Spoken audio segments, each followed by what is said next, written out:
Having worked in Montreal and London, he established Fouad Samara Architects in 1997 with the aim of contributing to the cultural renaissance the city of Beirut was witnessing after the end of the civil war. Please help me in welcoming Mr. Samara.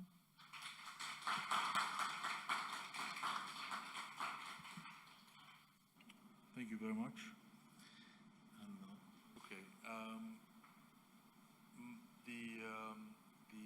The title I chose for my talk is Context Chaos, and the reason for that is that we are living in a state of chaos all over the world. Okay. Let me start with the first slide. So we're here today because of the 4th of August port explosion, which is the biggest non-nuclear explosion ever, a man-made disaster.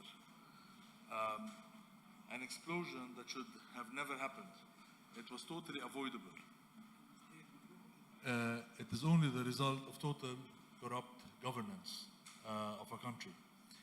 The Lebanese citizen, unfortunately, is the last of their concerns. This is an image of the port before and after the explosion.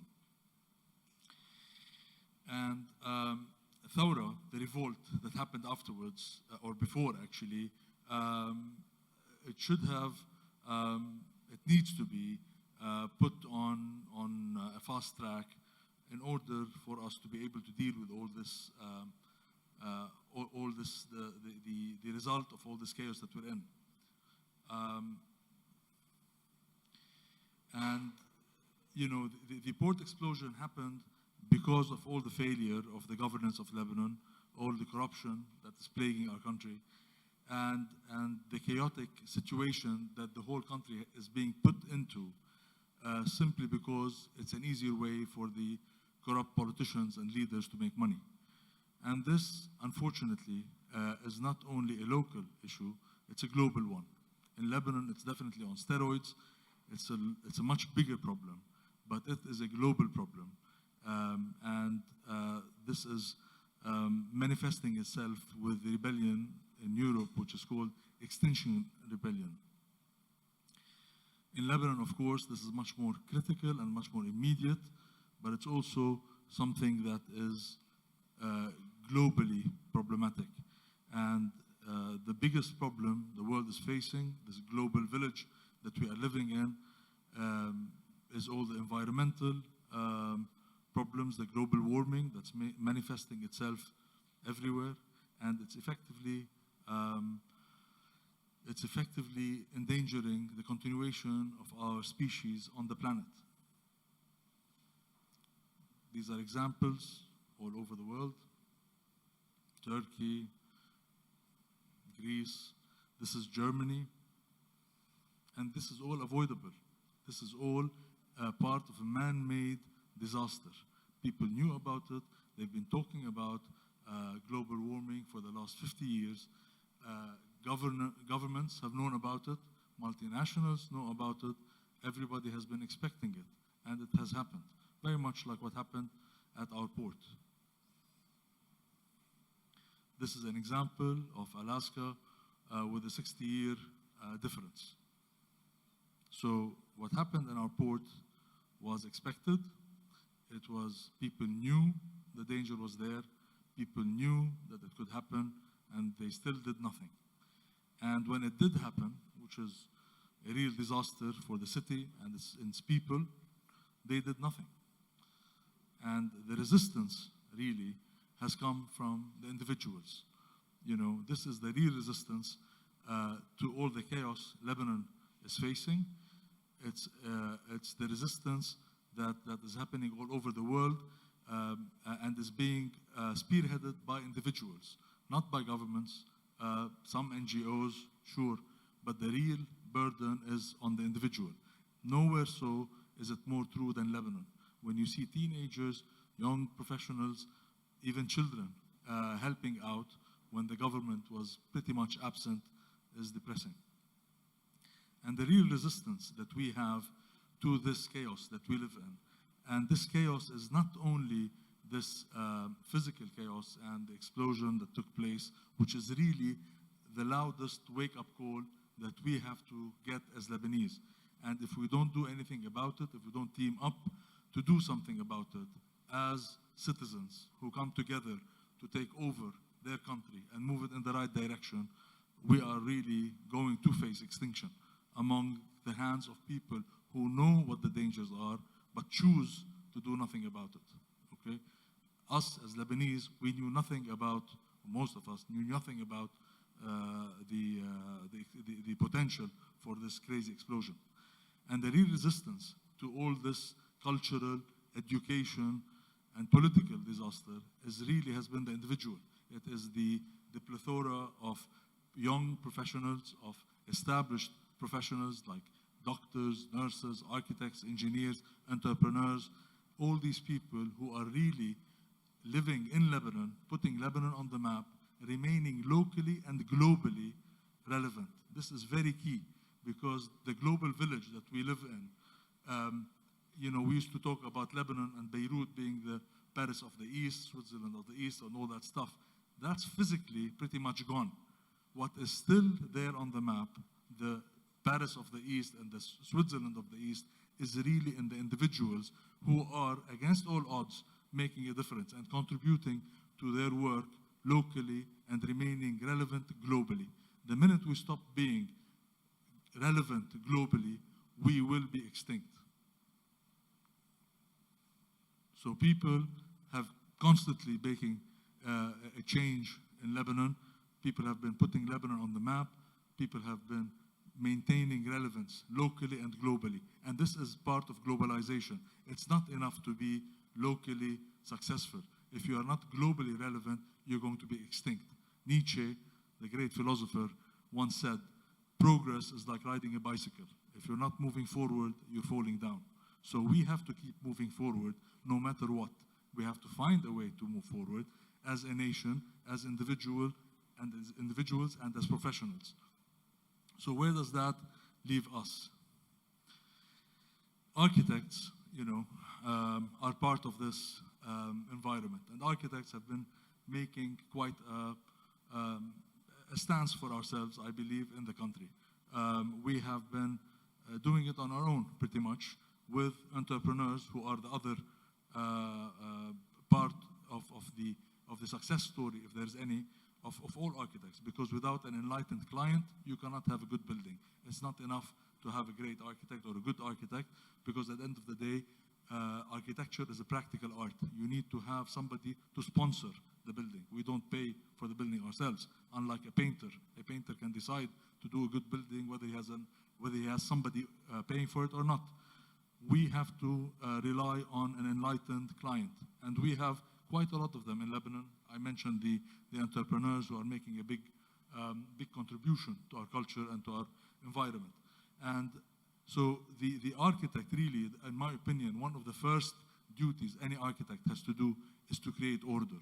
And this is where we come in. We have to create order among the chaos that we're in. So I'll be talking about a few of our buildings and discussing the way our practice works, which is a process-driven practice. It's a research-based practice. We do not favor at all fashionable architecture. We don't believe in style. We don't believe in form, language. So we have no idea what the building looks like when we start working on a project. And it sort of evolves. It's like reverse archaeology. So this is Modulofts, which is in Rumail, and it was pretty much affected by the blast. We'll get to that in a minute. Beirut, obviously, is a chaotic city. It has become a chaotic city thanks to non-existent urban planning or very basic urban planning, which means absolutely nothing. And it's a qualitative urban planning. It's not a quantitative urban planning. It's obviously a concrete jungle, and the location of Modulofts is in Rumail. It's around 900 meters away from the epicenter of the blast. Our offices are located in Loft 1. And really, when we started designing Modulofts, we were inspired by the traditional Lebanese house, not really by its formalistic qualities, but by the order that defined it. And this order was derived at and evolved through history. And it gave something that remained relevant until the 1920s, you know.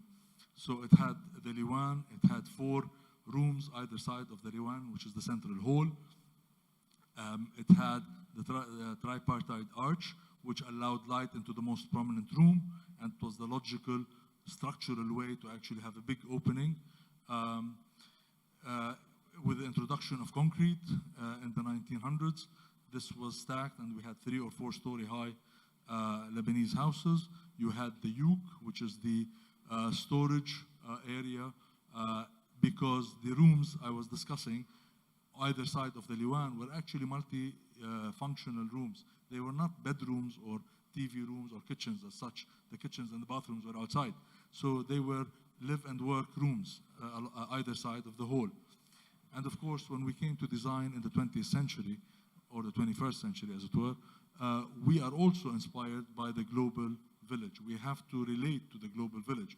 So I can no longer design a building in Beirut without knowing what is going on all over the world. So we were inspired by this idea of flexibility that was propagated back in the 70s in Soho and New York with the lofts. This is the loft of Donald Judd. And the idea of the loft is that it's one big space that offered flexibility, real flexibility to the inhabitant. So we took the gabarit, which is enforced on us by the building regulations that we've got, which allows a 50-meter high building if we are able to set it back enough, which we did. We ended up with 7 duplex lofts, which makes 14 floors, which is the maximum that you can fit in under these regulations. And the idea was to actually have lofts that would have walls that slide in and out of the facade, that it would allow you to control the quality of the space inside.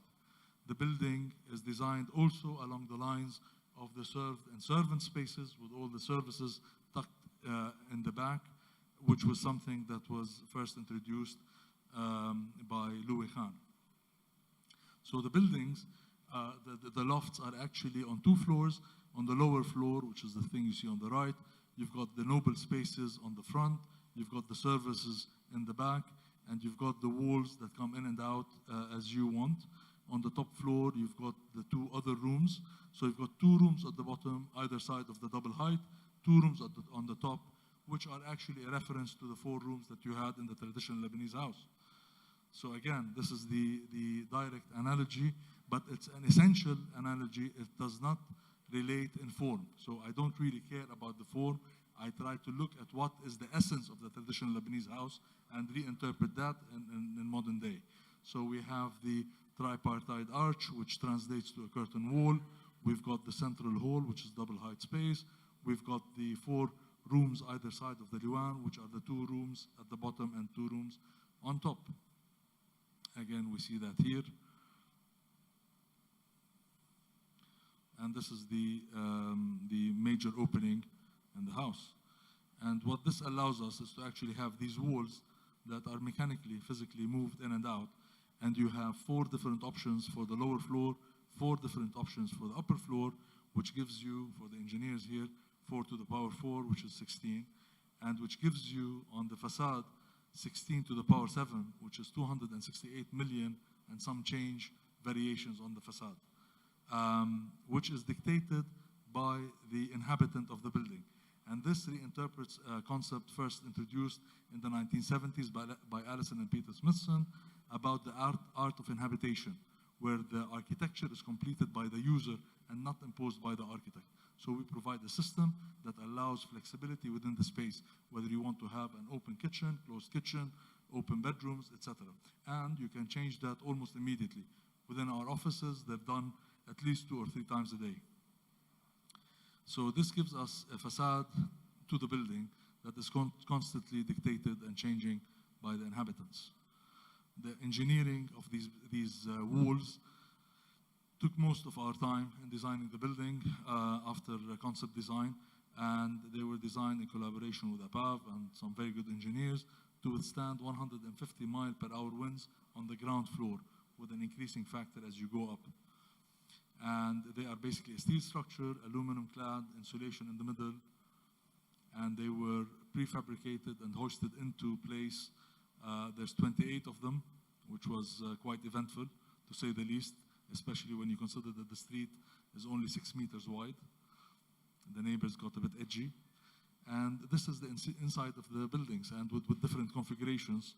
The materials used in the building are very precise, 3 basically.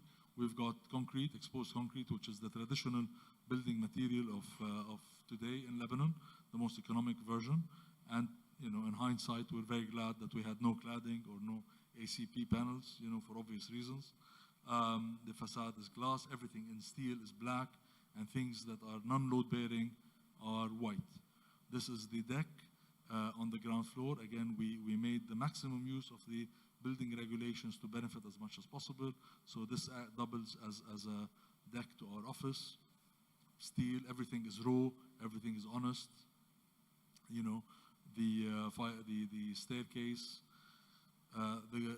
The first floor is our offices, and we enjoy the deck, which is on the ground floor, on the first floor.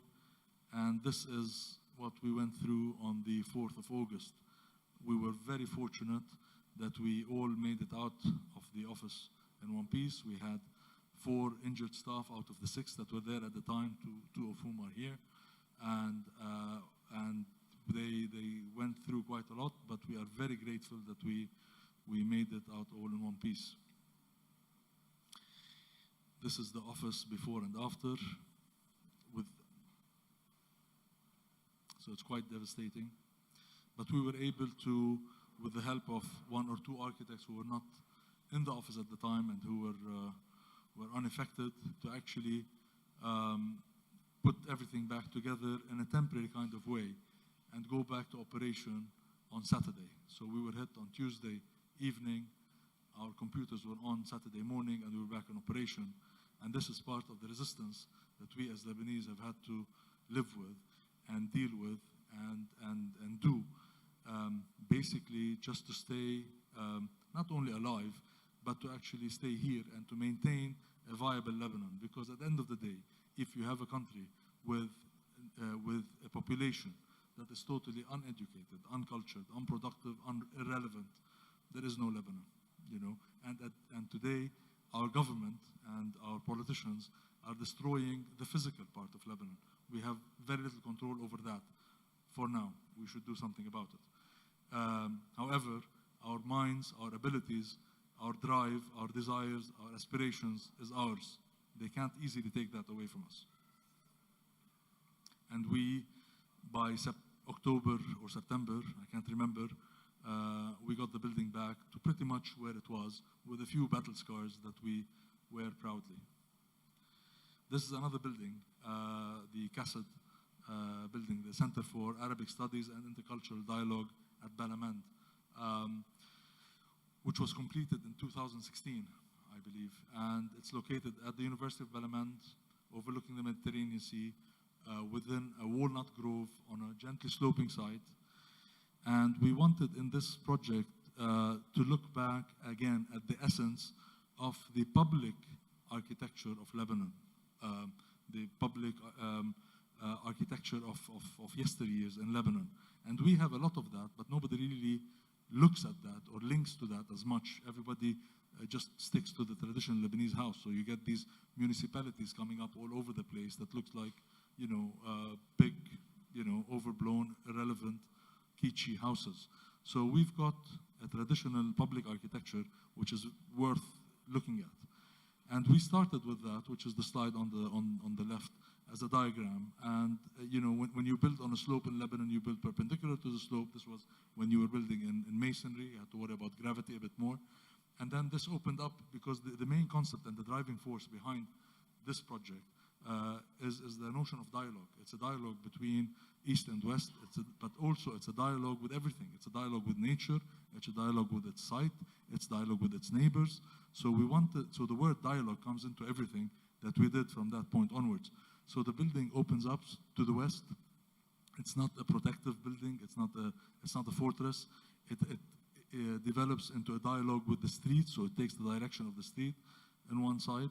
It has a dialogue with the west, or with the sea, which is the a metaphor for traveling abroad and dealing with other cultures, other nations, possibly the West, Lebanon being between the East and the West. It was a dialogue with nature, so the landscape, we integrated the building into the landscape. We maintained the walnut grove. We didn't touch a single part of it. Again, dialogue with the street. It allowed passage underneath it into the building. Again, the materials are all concrete and steel and glass with a very clear language that was set up and that was adhered to.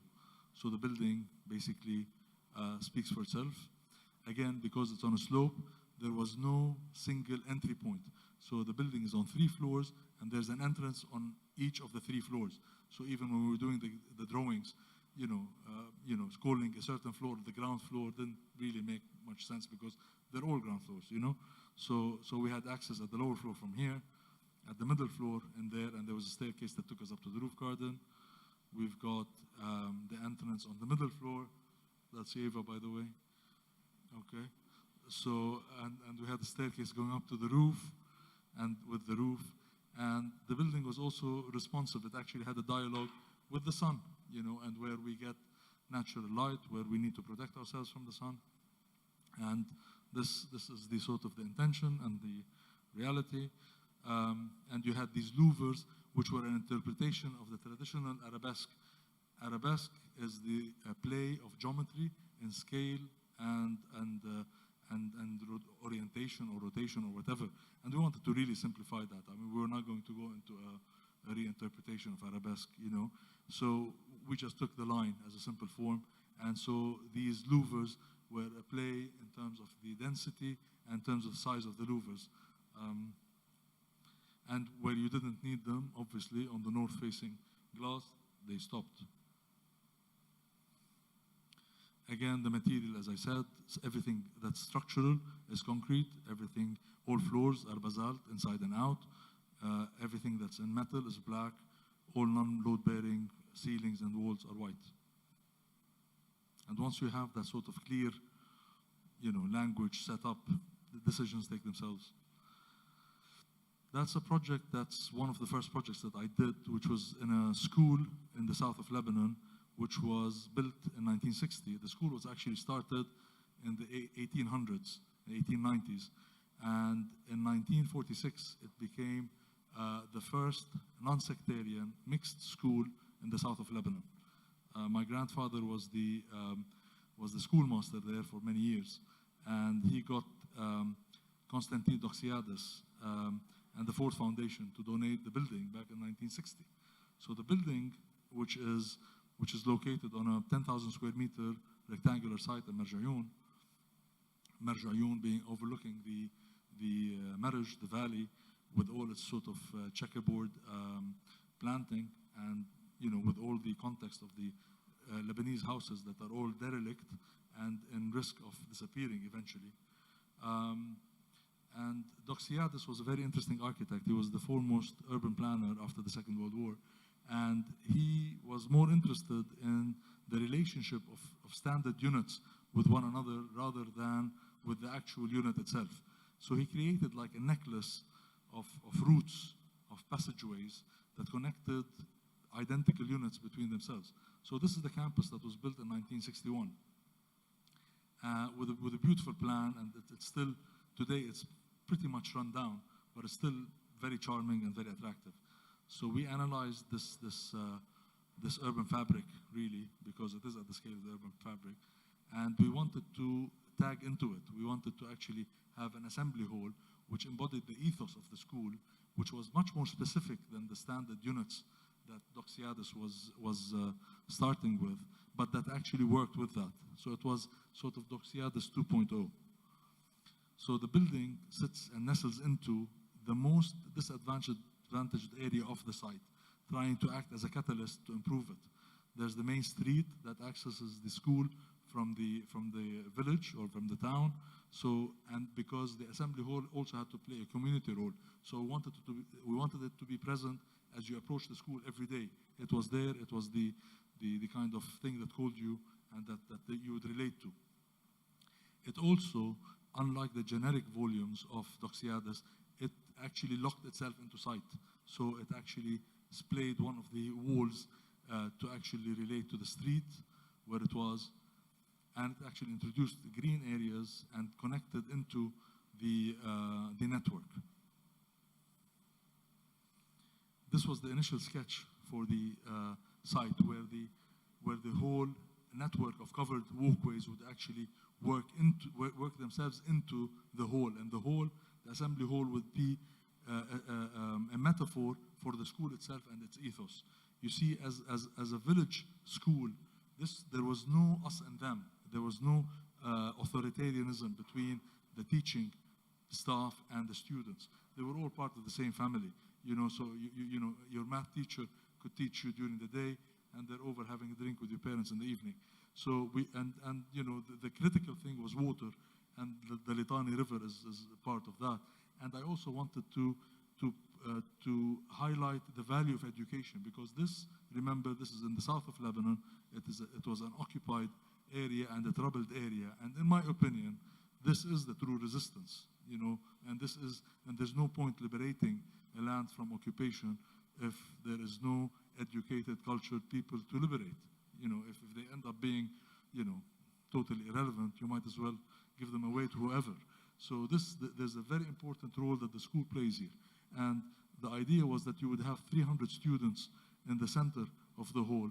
And in a similar way to a Greek temple, you would have a single line of students, 100 students, who would cascade down to the stage. So there is no authoritarian us and them between student and teacher. And they would actually act as a decoration within the inside of the temple. They are the value of why you are there. So the student is the center of everything that you do in the school, which is the way it's run at the moment. So the building is, at some point, the building, after you set up these principles, the building sort of really leads you to go places. So again, the frame is concrete, as was the Doxiadis. The infill panels are stone, but instead of them being the sort of rough-hewn stone, they are the more refined, bush-hammered ones. And then the roof are copper-clad. There are 30 copper-clad skylights that are an abstraction of the Lebanese pyramid red tile roof, just to act as a monument to these houses if the ignorant population eventually gets rid of them, So the building is about the past and about the future. This is a model that we did for the school, for the assembly hall. And this is how the light, and you see the assembly hall, it connects to different levels of the school. So, no?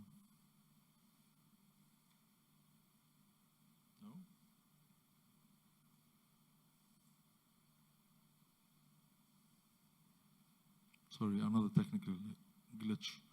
Maria? لا اسكيب كتير. So let me go. Let me go there. Right.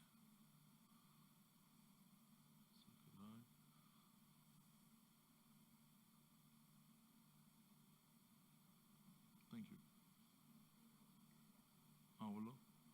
Okay. That's fine. Yeah. Okay. So sorry about that. So the assembly hall links to the 3 different levels that are around it. So you can again access it from all the levels. So the whole idea of it being something that is combining rather than separating was very important. And when I first presented the project to the board of trustees, the son of the founder, who was at the time in his 80s, said that the building looks as though it has always been there, which was a very nice compliment for me. So this is the interior, empty and used up and filled up. Okay, so we're moving on to another project that we did just before the explosion, actually. This is in the south of Lebanon. It's a very steep site. It's an interesting site because it's very rocky. It's a site that has 3 or 4 different zones to it, including the middle part, which is gray on the screen, which is called Al-Atijin, which is the sort of devil's bastion or something. And there's an olive grove at the bottom. The grandfather of the owner now used to plant it with wheat, and because it was very steep, they made very shallow terraces, and it all became yellow, and that's why it was called the Yellow Fields. So we wanted to maintain that, and they had a very interesting path which sort of zigzagged up the slope, and it was so that the cows could actually be brought up to plow the land. And we wanted to maintain that. We didn't want to take that away. And the program the guy wanted was quite severe, and we didn't want to have this sort of mammoth building on the site. So we decided to actually build literally just platforms on the site. And the main house, the concept sketch for that was to actually just maintain the actual slope of the land, create a lid on top of it from the access road on the top, and allow the spaces in between to exist.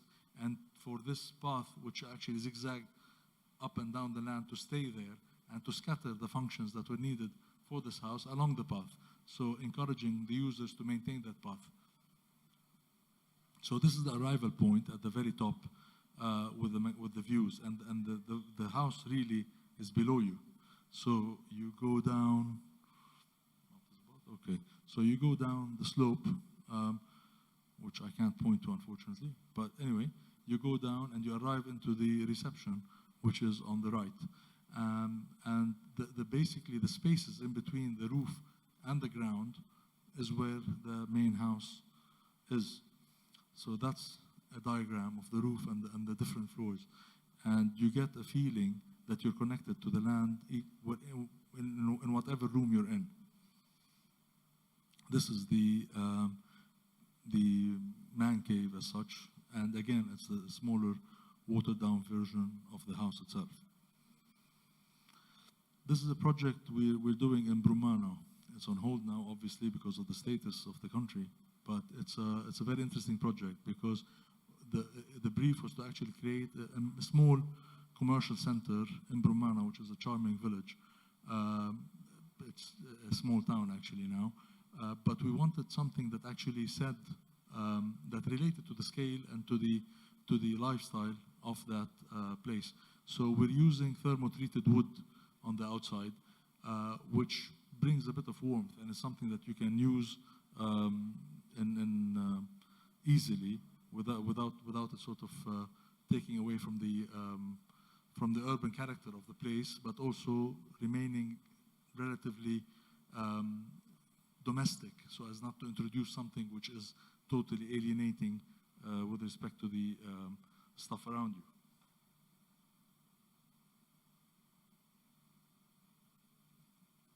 في failure home, guys. Okay, مش هون.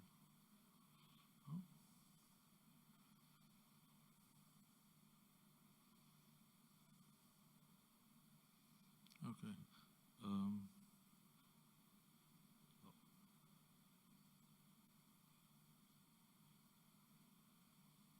Okay. So again, we try to create a center in Brumana. At the moment, Brumana just has a street. This was before they created the sort of the restaurant yard area at the end of it. So we wanted to create a quiet zone which benefits from the view and creates a sort of heart for Brumana, a public area that has the restaurants on either side or shops on either side. And underneath that, we had this sort of quite a large development for housing, but we wanted those houses also to have a character that was very much part of the vacation homes that you would see in the 1950s and 60s with massive shutters, and that also relate to work that Antonio Codec was doing in Spain in the 50s, 60s, 70s. So it's actually I wouldn't say it's a rural architecture. It's a upper Manhattan architecture, if you will, that is reinterpreted for the 21st century. So and to benefit from or to make use commercially of the exploitation factor, we actually introduced a double height space with a mezzanine because we didn't want to use up the footprint more than we actually had to. And what you had was these sort of houses that were stacked within these platforms of concrete, where each building was working as a retaining wall to the other. This is one of my favorite projects. This is in Saudi Arabia, and for once we had a super enlightened client who did not want to build a fortress with a boundary fence around it. This is called the trellis house, and he's got one of the standard sort of housing lots, but he wanted to show up to his home every day to a green fence, to a garden, and not to a boundary fence that was very defensive and aggressive. So, and the land wasn't big, and as usual, they wanted quite a lot of stuff in their house. So we developed the idea of this yin-yang relationship between void and mass, between the garden and the house, facing, benefiting from the north light as much as possible, obviously. So the house was on one side, or one half of this squarish side, and the garden was on the other. And then we came up with the idea of the fuzzy edge, something in between the garden and the house, where there wasn't a clear delineation between house and garden, where one crept into the other, or vice versa. And this was happening at the same time when Robin Hood Gardens by Allison and Peter Smithson, who are architects that I like and I've studied extensively and co-authored the book about. And one of their iconic buildings, which is Robin Hood Gardens, was being demolished in London. And I, obviously, like many architects there, felt bad about it. And I felt that I wanted to say something about that, as an architect. And Peter Smithson, when he was around 80, won a competition, an open competition, ideas competition in Japan, to design a house. And he designed the Yellow House, which is a house that experimented with trellises, and I wanted to pay homage to that. So I combined these two ideas, and the client that we had in Saudi was quite excited about that. So we wanted to build something for the Smithsons that was never meant to be built, when something that was iconic that they built was being demolished by unenlightened governors, again, in London as much as in Lebanon. They're not as brutal as the ones we have here, unfortunately. So this was the idea of the trellis house, and this sort of yin-yang relationship, the fuzzy edge between inside and out. And this allowed all sorts of interesting spatial qualities inside the house, where you had self-referential spaces. So you're in the space looking at the garden and back into the space that you're in. Anyway,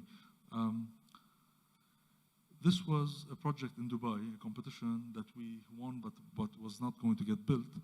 And its offices in Media City, in Dubai, they have all these cities. So we wanted the building to actually look like something that had something to do with media. So we started off with the early film buildings in Los Angeles and Hollywood, which were like big warehouses that were converted to become, studios. So the idea was to actually have the building relate to that shell warehouse idea.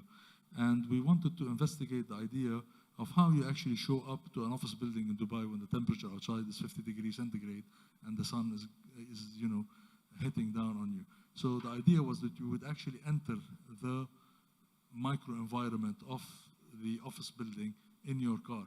And you had photovoltaic cells on the roof with fans and you had the water condensate from the air conditioners, collected in a reflecting pool. So you had this sort of microclimate generated inside the building. So you'd arrive into shade and into a microenvironment that worked with that. And this was the roof of the building, which I thought was quite interesting, north-facing glass, and smoking platforms, which they insisted on for some reason, which we sort of tried to use as solar shades as well. This is the project we're doing in Saudi. It's on site at the moment. It should finish in about a month or two. Actually, this is a renovation project. So the building started life looking like that, which is quite scary. It was left, unfinished in the 1980s. So structurally, it was a disaster. We couldn't knock it down because they wouldn't let us build something as beautiful again. So we had to use it. And this is the before and after plans. And this is the shell. And the building, of course, is totally unenvironmentally designed. So there's no insulation whatsoever. So what we did, and the building was, the structure isn't strong enough to actually take a second layer of block work and insulation. So we clad the whole building in 5 centimeters of insulation, and we clad that in perforated metal steel, metal aluminum. So you get this ventilation, this air gap, this ventilated air gap with insulation as light as possible.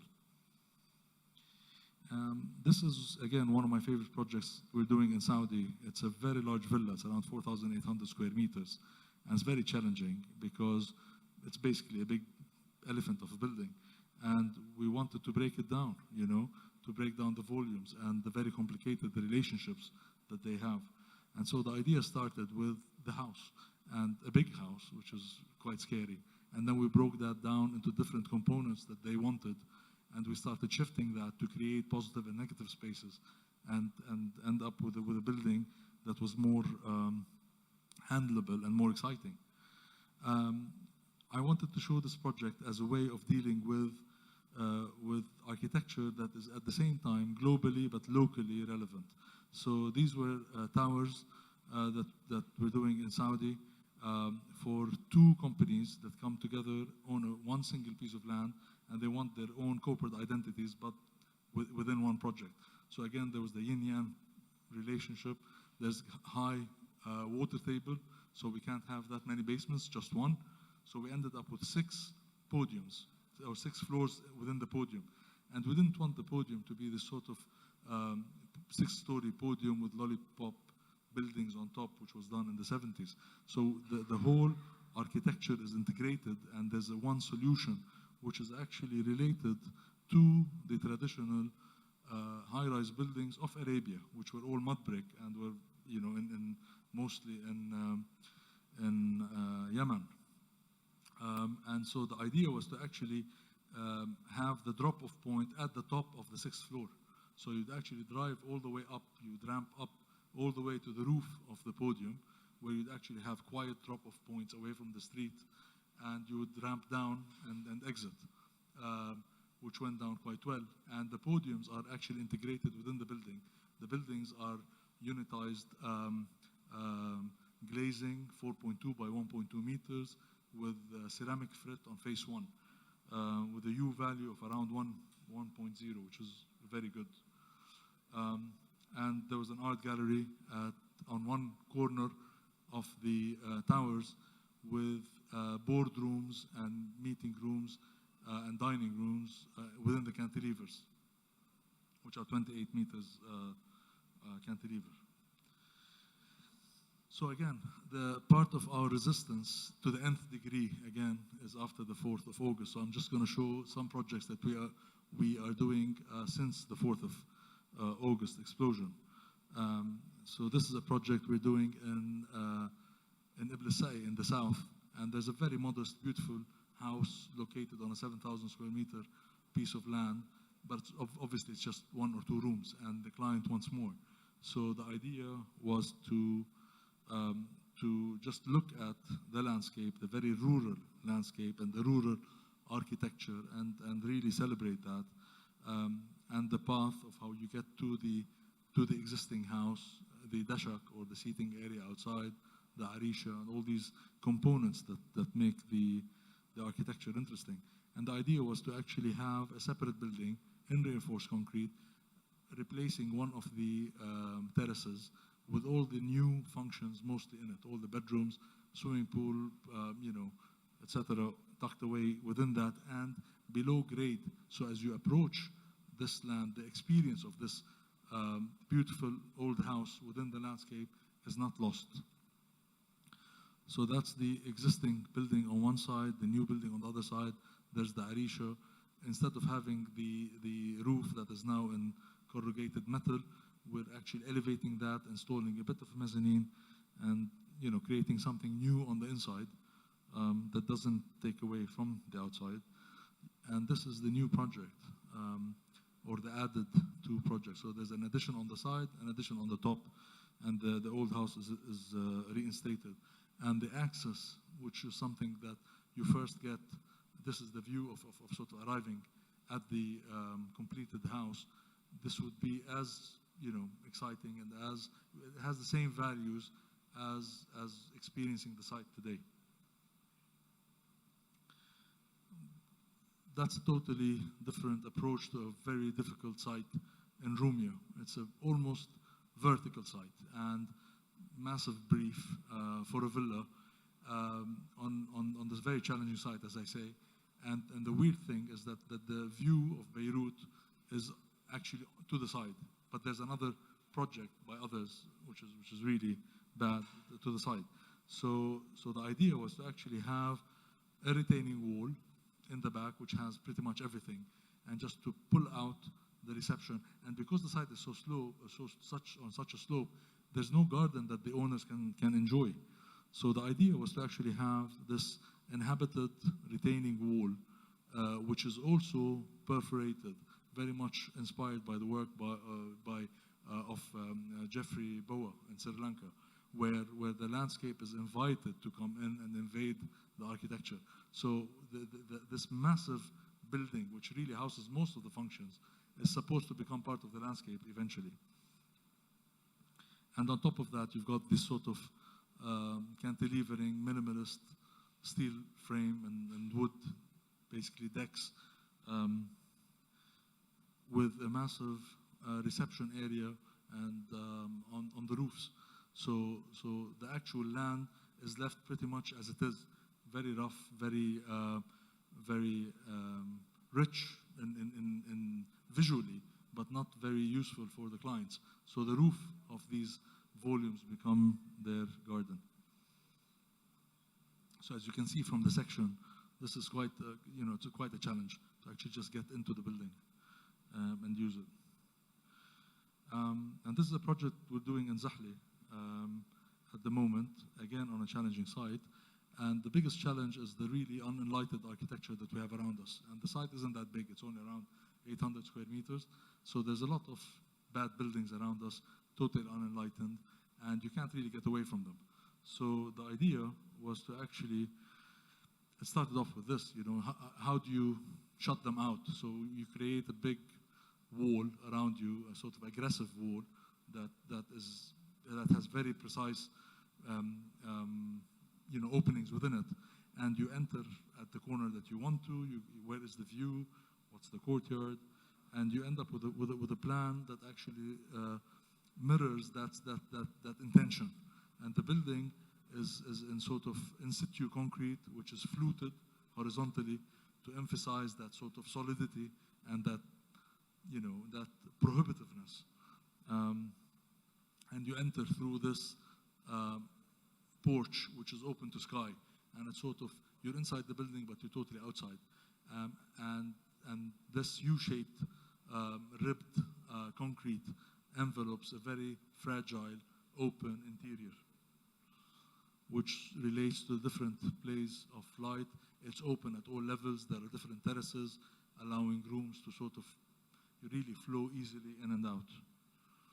This is the entrance on the left, the reception on the right, relating to the courtyard, which is like an amphitheater, linking two levels of the garden. That's the section, and that's a cross-section of the building.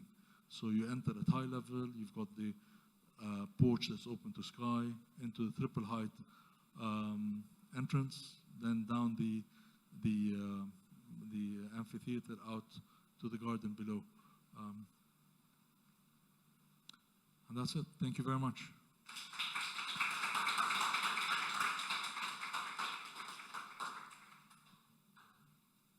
Okay, thank you so much for your presentation. So do we have any questions from the audience before I start with my questions? Nobody? Okay. So there's a question that I got that says, will you rebuild the moduloft as similar as it was, or you might leave the scars of the incidents that were caused by the blast? That's a very interesting question, actually. When we first got hit, we realized that the majority of the building was intact. The only thing that was really badly damaged was obviously the glass facade. The walls were totally intact, which is a great testament to the engineers that worked on the project, because I'm sure that the blast was more than 150 miles per hour, So I think they worked quite well. The concrete was totally, perfect. There was no damage at all. So the only thing that was damaged was the facade, and not all of it. I would say around 85% of the glass was destroyed, and probably around 75% of the aluminum had to be replaced. And the aluminum didn't really all have to be replaced. So if you had, for example, a window, a rectangular window, you might have had three sides of the window that needed replacing along with the glass, but the fourth side was still intact. So at one point I thought of actually having all the replaced aluminum in red, just to mark that event. Unfortunately, we had sold most of the building, and that didn't go down well with the other people, because, like most people, they all want to sort of forget about it, and they want to bring it back to exactly the way it was. But the idea of actually, registering history and registering an event in the building was something that I thought was very interesting and very appropriate. And this is actually one problem I have with what will likely happen to the port. People talk about, they were even on the 4th of August, they were celebrating one or two memorials or one or two sculptures or whatever. I don't think this is right, because the port is still an open wound. It's not something that we need people to remind us of. It's there, and we are living it as individuals, even if you're not in Beirut, even if you're wherever you are as a Lebanese, even if you're abroad actually as a Lebanese, you're still affected by that wound, which is still ongoing. So a memorial is something that is used to remind people of an incident, I don't think there's a single Lebanese that needs reminding of what the 4th of August explosion was and is, and what it represents. And this is really what I was trying to say at the beginning, is that it's very important that this 4th of August explosion is seen as the final and very loud wake-up call to all Lebanese to get their act together and do something about their destiny. The problem in this country is that we exist with our destiny totally in somebody else's hand. People were living their normal lives. They compare it to Hiroshima and to Nagasaki. You can't do that. Those were in wartime situations. If I were in Nagasaki in 1945 or 48, I would expect some bombing from the Americans, But on the 4th of August, 2021, or 2020, nobody expected in Lebanon to have a nuclear scale explosion in the middle of the city, So we need to register the scars. What happened in Solidaire, for example, after the war, after the, in 1990 onwards, there was a total makeup, a makeup of all the Beirut Central District, of the heart of Beirut. It was made up to look like somebody alien to us, and there's no register at all, except for the buildings that they haven't managed to knock down or renovate. There is no scar, and you can't go through a 15-year civil war. You can't go through the 4th of August 2020 port explosion without registering a scar on your body. Exactly. So I have a question. Do you think, if they want to rework the port area today, would it be a good idea to maybe relocate the entire port area and use this space as something else, or rebuild something different other than a port there? I'm not sure, to be honest. I don't think so. I think Beirut has always been a port city. Beirut has been, I mean, the port of Beirut is a natural port. You can't say that about the port in Jabal Ali, you know, which is obviously a lot more successful now. But the Beirut port is a natural port. It has been here since the Phoenicians. It should stay here, you know. I think, you know, we all suffer from, you know, trucks and whatever, driving around the city at different times of the day. That's a different problem that needs to be addressed as a problem of traffic and whatever.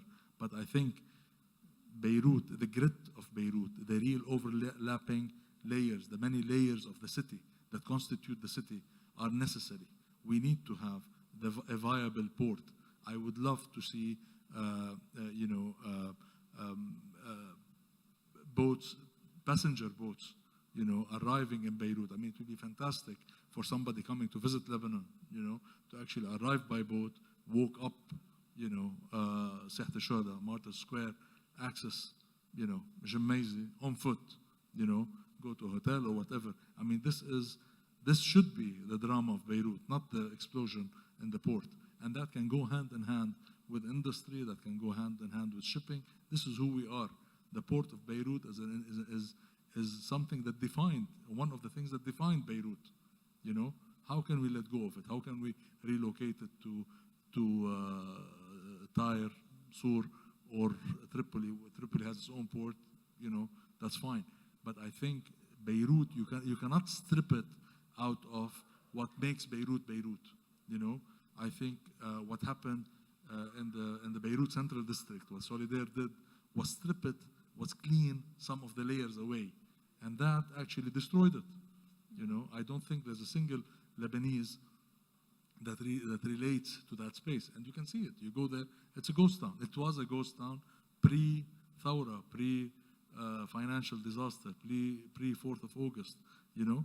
So you can't strip a city from the myriad of layers that define it. And the port is something that is one of the components that defines Beirut. Okay, thank you so much. Thank you.